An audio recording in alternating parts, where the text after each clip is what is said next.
Every young rugby player that calls the Rainbow Nation home dreams of one day playing for their country.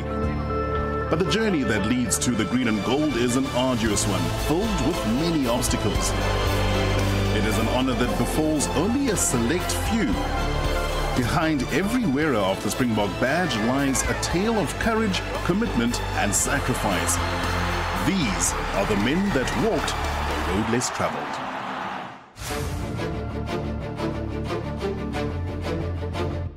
Now or never.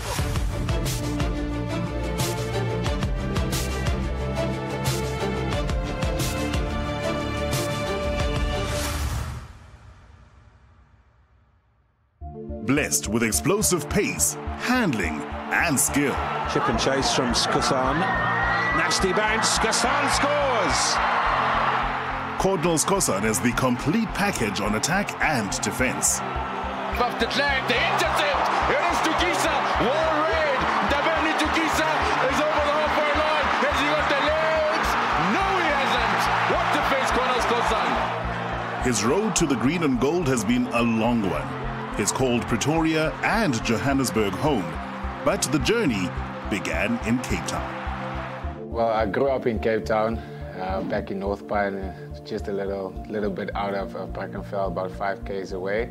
And I think my love for rugby started by watching the game actually with my father, because he's a big rugby fan. He's been watching the game his whole life basically. So Saturdays I would know the braai will be going in the back while we're watching either the Springboks or Super Rugby. I will be waking up one time in the morning, sitting with my blanket, cup of coffee, watching Super Rugby, you know. So the love for the game came all the way back from when I was I was probably 6-7 years old. Well, obviously watching the game a lot, you know, I wanted to try and play the game as well. So when I started, I think it was a small Ackermans get together where they had like Saturday, I think it was one Saturday where all the schools come together.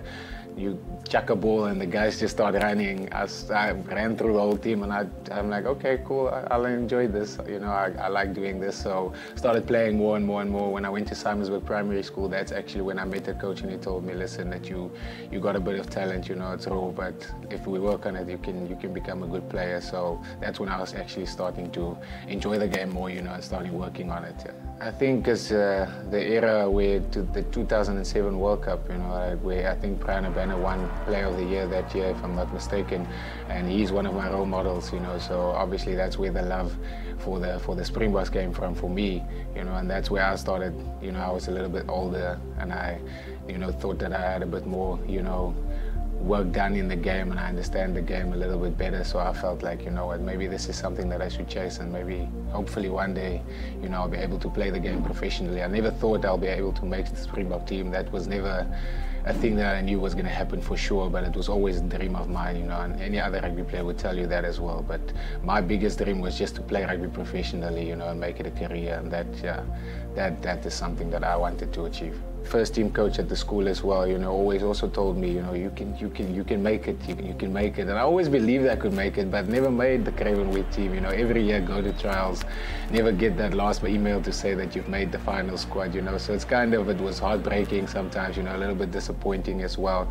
And then after school, there's one coach. I started working hard as well, you know. I was studying and trying to still play the game. You know, my parents told me, you know what, maybe you shouldn't be taking rugby too seriously, you know. Make sure that you get your degree, get an education behind your name, and then, you know, hopefully go and get a good job.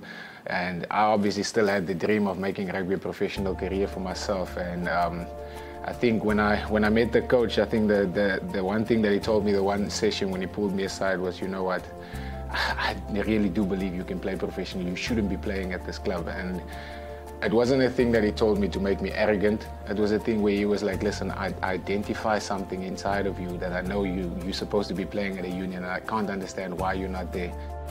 Skosan had not only caught the eye of his high school coach, but also made an impression on a Springbok great. I saw the talent in him, but I realized, you know, he's got all the pace. All he needs maybe is just fine-tuning about his skill itself. If my mind suits me right, that he was a sprinter at school, so he didn't know much about rugby. And I realized maybe I must give him opportunity to play sevens.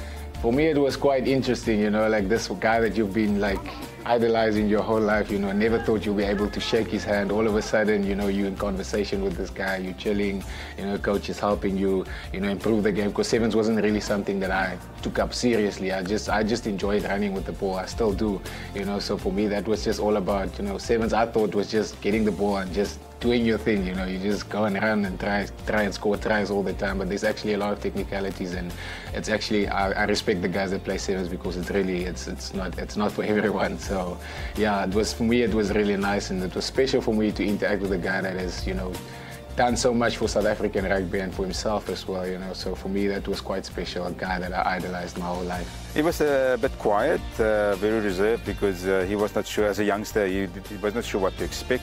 But his on the field, he was himself, you know, was talkative, he was very almost forward, you know, which is great for a rugby player, because, you know, if you don't do things and create things for yourself, you're never going to be a successful rugby player, and that's exactly what he did. He went on the field and scored the tries that we wanted him to do. When I came back, the Bulls probably saw it because it was broadcasted on TV. And that's when they gave my coach a call and said, you know what, we actually want to take this lightly and give him a trial. I was only supposed to go there for 4.5 months. My parents gave me a blessing to go because I was still studying. My father paid my studies in full for the year, so he was going to lose out on that money as well. And you know how tough that is to negotiate that. But they knew that I loved the game so much that they said, you know what, we're going to give you a chance to go and pursue your dreams. And I mean, that was probably one of the biggest blessings for me. And went to the Bulls. I was there for about 2-3 weeks, and they said, listen, we're going to sign you for 1.5 years, and that's where the journey started. When I came into the under-19 squad, there was guys like Abednego Mamushi, Chechani Malani, Maurits Lombard, all SA schools guys, all SA Academy guys. I mean, I think Chechani was the SA Academy captain, if I'm not mistaken. Guys like Mamushi ran a 10.3 on 100 meters, you know, they were all talented players. And here's this lighty from Cape Town, stepping in, you know, I didn't know what to expect. I was just there willing to work hard, you know, and yeah, hopefully pursue the dream, you know, and make it a reality. I must admit, it's actually quite easy to coach him and advise him, because he listens and he hears you know, it's because when so he will go out and do the thing that you ask from him, expect from him, and if he doesn't understand, he asks, so which is quite great. I'll refer back to that year a lot of the times when I'm sitting with myself, you know, and I'm thinking, oh, I'm going through a patch. It was probably the year that I've learned the most when it comes to rugby, because I was supposed to be this young superstar going into the under-20s. I was one of the top try scorers under 19 Currie Cup. I was scoring tries at will in the under-20 year, you know, with the trials. I mean, the coach rested me for one of the games as well, because he probably felt like you know, like I didn't need to play. So I took that all, went to my head, and I thought that all of a sudden now I'm this big shot, you know, I made it. And came to the harsh reality that after 2 games or 3 games in the under-20 tournament, I got dropped, and I only scored 1 try that whole tournament. And that for me was one of the biggest lessons that I ever learned in my career. And I promised myself, and I made an oath to God, that I would never ever let this game get to my head again.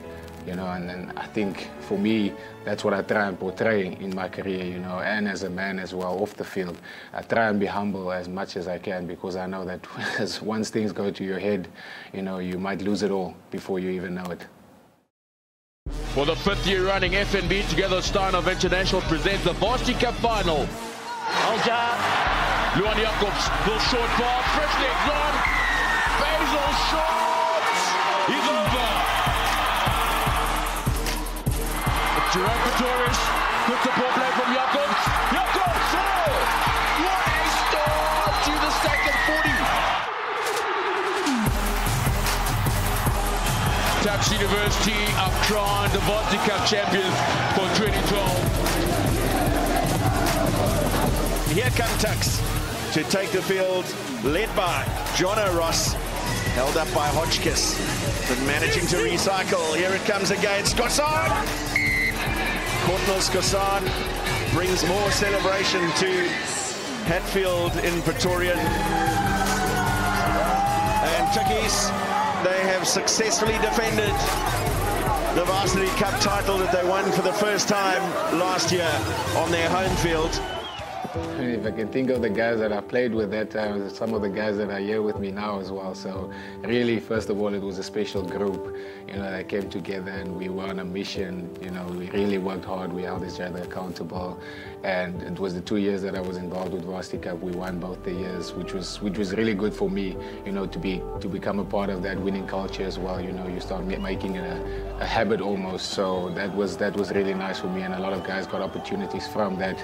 And that's the one thing that I love about Varsity Cup, that it creates an opportunity for a guy that wants to be the student athlete to also be able to play the game, and then should you get an opportunity, you can still burst through the scene and come, and get a contract at a union and play professional as well. Because after junior rugby, a lot of the guys sometimes just disappear. You just see a guy come through the ranks. He gets to the under 21. The year that you turn 22 is a tough year, and that was one of the years that I played Varsity Cup, and after that I didn't play any Currie Cup. But that was when I got an opportunity to go to the Lions through just them watching some of my Varsity Cup games. So yeah, the Varsity Cup has done a lot for me, and the group that I was with as well was really special. And I think through that I got an opportunity to go to the Lions, and God opened that door, and I've never looked back after that. Coming up after the break, Skosan settles in at the Lions. Courtnall Skosan, and there it is.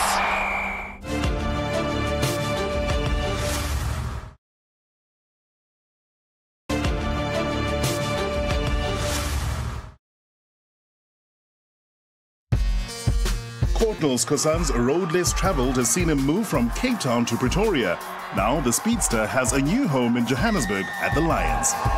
Dalton Yankees finds right out to Van Rensburg, inside ball, and that's the way the Lions do it. Courtnall Skosan.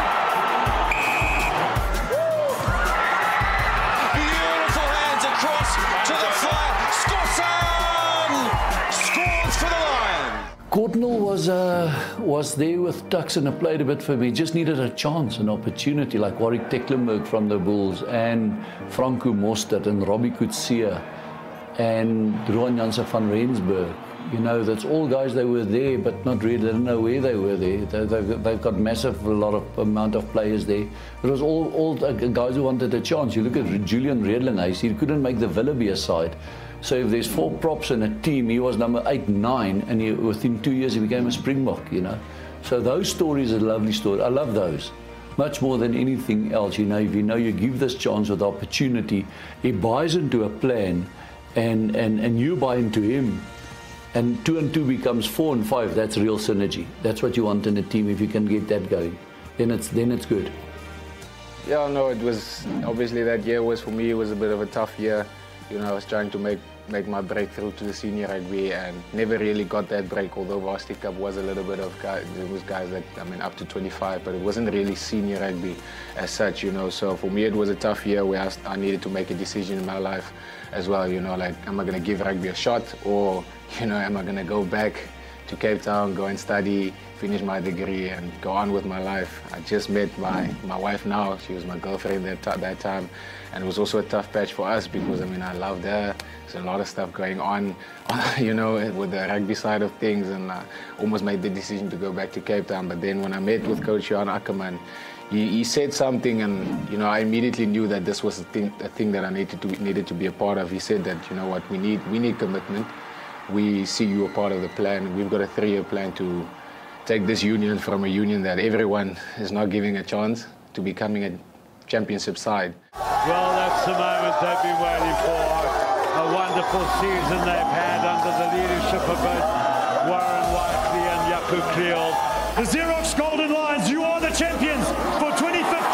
Congratulations.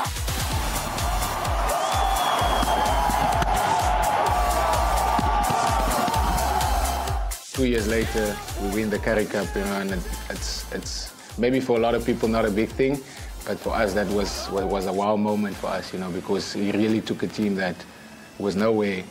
No one knew the guys. We all started out having our debuts, all in the first year, and it's just amazing to see that, the vision he had for the team and how he saw ourselves fitting into that, and how I also accepted the challenge, to get there, because when I got there was about 9 wings. I had to fight my way into the starting lineup, but I just felt that peace when he had that chat with me that day.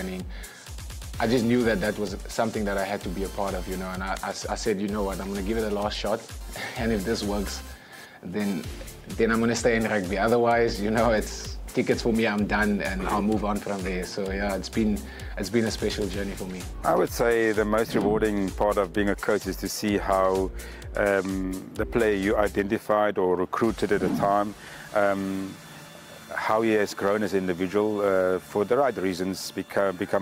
He almost became a role model for the rest of the people that wants to follow him, whether it's the way he play on the field, the way he treat people off the field with respect and those trust. Those are the things that I like to see after I've been coaching a player and he moves on, that he still have that principles with him, and that's for me rewarding to see that how the player has developed as an individual, and I give him some sort of life skill to be the person he is today. A special moment for Courtnall Skosan, who wins his 50th Super Rugby cap this afternoon. Clerk again, this time finding Courtnall Skosan, and he has just got so much pace, they won't lay a hand. And what a year it's been for Courtnall Skosan, finishing off that try in his 50th game for the Lions. So Jaco Kriel being joined by his teammates for this partial celebration, if we can call it that, as they celebrate winning their conference. We've got a couple of those players, you know, that did take the tough route. If you look at Andries Kutsoe, where he's from, and Tatius Middelburg, and then from Courtnall Skosan from Belleville, and the list carries on and on, you know. Eltonia from Florida, and okay, Ross says it's a massive school, Michael House. A lot of our boys do have that background, you know, Jaco Kriel from Standerton, Warren Whiteley from the Bluff through Glenwood. So it's not the so-called massive schools necessary. So it's almost good to see that, you know, we like to give talented players from anywhere a chance. Well, I was about to say, you know, you don't always have to be in under 19s or under 20s or the SA8 side to become a Springboks. You know, there's a lot of players that's probably one of some of the best players becomes as late developers. And Courtnall was not the late developer, but he was lucky to get the opportunity in the 20s, and from there on you could play for the South African A side and become a Springbok. On the 10th of June 2017, Skosan's rugby dream became a reality. 3 debutants in the back three. 2 of them from the Lions, Courtnall Skosan and Andries Kutsoe, and Raymond Rule of the Cheetahs. Bit of an awkward ball for Ross Cronje. And Serpentine, beautiful inside from Yankees to Skosan, never held, and Courtnall Skosan has his first test match try. He came close a couple of times against France, but this a moment he will never forget. Beautiful ball on the outside. The ref, Skosan, gets up from the tackle, not held. He's got all the pace, he knows where the try line is. I believe that God directs my footsteps, and I believe that He opens all the doors for me. And a lot of the times, I mean, I remember writing goals down when I think it was in 2011 or 2012, and I wrote some of the goals that I wrote down was make the Springbok squad. And I just wanted to be in the squad, same as Super Rugby. My goal was just be in the squad, and then after that, I would say work my way into the starting lineup, do this. And if I have to look back now on that list, I could probably tick off about 85% of the stuff that I put on there. And it's something that I prayed about it one night, and I sat and I wrote down a lot of stuff, and I put it on my cupboard. And some guys laughed at it, and it was a joke. It was like, you know what, who do you think you are? But I just believe that if God has a plan for your life, you know, anything can happen. As long as you put in the work, you have the faith, and you believe that you can get somewhere, you know, anything is possible. And for me, that's the only credit I can give is the credit to God. You know, I can only say I'm thankful, I'm grateful for the opportunity God gave me to be here, because there's a lot of guys that want to be here. There's a lot of guys that could have been here, but God chose me to be here. So it's really special. I mean, from a guy that 4 years ago, almost stopped playing rugby, you know, and now being in a setup like this, it's, yeah, like you said, it's mind-boggling. It's something that you can't explain. You can't put it in words. It's special. It's really special. And I mean, I'm still growing. I'm still learning, and that's the crazy part about it. So yeah, it's I can't put it in words. It's special. The only thing I do remember is not scoring that try. Yeah, that's probably the thing that will stick with me for the rest of my career. But it was really special to be a part of that, you know, and to almost get that opportunity as well, you know. For me, just to be able to contribute to the team is all I want to do. I want to serve the team. I just want to be a part of the team and help wherever I can. And you know, that was going to be special for me, you know, to get a dot down on my debut. But it wasn't to be, you know, and yeah, it was a special day for me, especially making it at Loftus as well. It was quite special. I made my Super Rugby debut there, played my first professional game at Loftus, and I played my first test at Loftus as well. So yeah, it's special ground for me. I was not surprised because, you know, he played so well for the Lions in the Super Rugby, in the Currie Cup, scoring tries, and his work rate was excellent, you know. So I was not surprised he got selected for the Springbok team. He deserved it, definitely. He's a wing. He showed his running meters and the players he beat and the opportunities he used in Super Rugby. He's proven to everyone that he's a fantastic finisher. The stats talk for itself, and that's against, you know, New Zealand teams. I think the proudest thing for me to be a part of is to see how passionate people in South Africa is about the box, you know. When you do well, even when you're doing bad, people just have so much passion for this team, and it just shows you, you know, how far we've come as a country as well, you know, through the tough, through the good times. You know, people are just passionate about this team, and people are passionate about life as well in general. We're an emotional country, you know, and it's just so special to see how much focus is put on being in this jersey and being in this team, you know. So it's really it's a big responsibility, and it's something that you shouldn't take up lightly and shouldn't take it for granted. You never know when it's your last, and it counts for any jersey that you get into. But for the Springboks, really, it's been a really special year for me to be a part of the setup. Well, I'm very proud to be part of him and be part of his development from a young age. And about a few years he asked for some advice as well, which is nice, you know, that the player can come back to you. Because, you know, he's such a professional, you know, he's in the way he does things, his work ethic is great. And as I said earlier, he respects people, he communicates well, and if he doesn't know something, he'll ask. So I'm very proud of him, and I'm very glad that I could be so associated with him throughout the year. But we haven't seen the best of him yet. It's still to come. Yeah, he tells a very good story, Courtnall, about his life, about his Christianity, about inspiring people. He's always positive. You don't, if he's down, you don't know about it. He comes back, but he's really a wonderful team man. You know, he leads the brothers in the team. He's just one of those guys, you know, the backline as well. He's a fantastic guy to coach, very coachable. Very coachable, and I think that's one thing that I must say. If you have a team where the guys are coachable, I've been with teams where you don't always have those characters that are coachable. And a lesson I've learned with the Lions, if you pick the guys that are coachable, you tick a lot of more boxes. For me, I get a lot of people sending DMs on Instagram, sending messages on Facebook, asking me, can you give me a program? I want to get better with this, or can you send me a speed program? I want to get quicker. And I never asked anyone for that. You know, I think the biggest thing is to just make sure that you put in the work. If you want to find out how to get quicker, start on Google. Go and search it. If you really want to get somewhere in life, you will do it. You won't wait for someone to give it to you. So you'll go out and you'll go and achieve, you'll go and try and achieve that goal. So if you want to get quicker, what I do even now, I still go and watch videos on how to improve on certain aspects. I still go and analyze my games as well. You know, so put in the work and have faith. That's the biggest thing. For me, it's put in the work and have faith. A lot of people just want to believe, and the work is here, you know, but faith without works is dead as well, and it's in the word. So if you believe in the word, you'll believe that. If you have the faith and you believe it, you still have to put in the work, and that's the only way it's going to happen for you.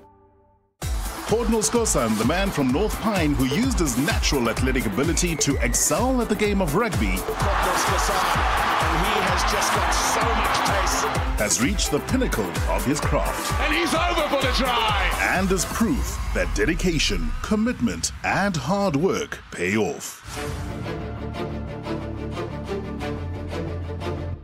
Now or never.